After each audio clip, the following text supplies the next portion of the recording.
Hello. আমরা অনেক সময় কাজ করার সময় দেখি যে আমাদের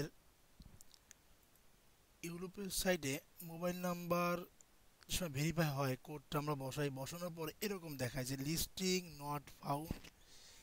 এই যে লিস্টিং নট ফাউন্ড এরকম দেখালে এটা আপনারা কীভাবে সমাধান করবেন? এটা সমাধান করবেন, লিস্টিং নট ফাউন্ড এরকম দেখালে এই যে ইউরোপের যে ট্যাবটা, খুবই সহজে এই ট্যাবটা কেটে দেবেন। এটা হলো আমাদের গুগল শিট, আর এটা হলো ইউলোপেজের ট্যাব। এই ইউলোপেজের এই ট্যাবটা কেটে দেবেন। দেওয়ার পরে নিউ ট্যাবে আবার ইউলোপেজ ট্যাবটা ওপেন করবেন। নিউ ট্যাবে ইউলোপেজ ট্যাবটা আবার কি করলাম, ওপেন করলাম, কেটে দিলাম এবং আবার ওপেন করলাম।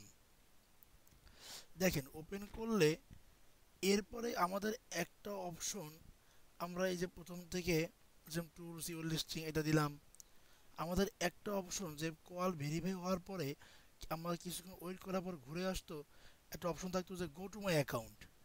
এখানে আর গো টু মাই অ্যাকাউন্ট আসবে না, ডাইরেক্ট আমরা ইড অপশন পেয়ে যাব। ডাইরেক্ট কী পাবো? ইড অপশন। ইড অপশন পেয়ে যাব।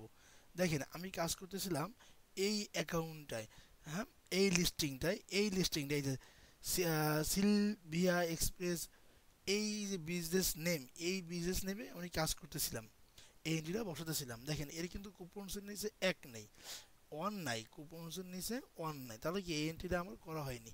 দেখেন এই যে এন্ট্রিটা করতেছিলাম হলো, এই দেখেন এই দেখেন এর বিজনেস নেমটা আর এর বিজনেস নেমটা এক, দেখছেন?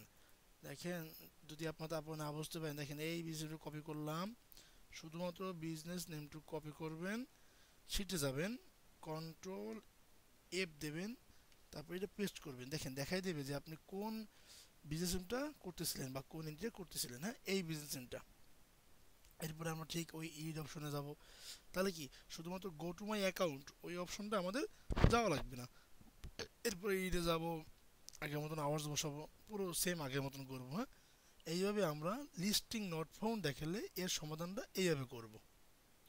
আল্লাহ হাফেজ।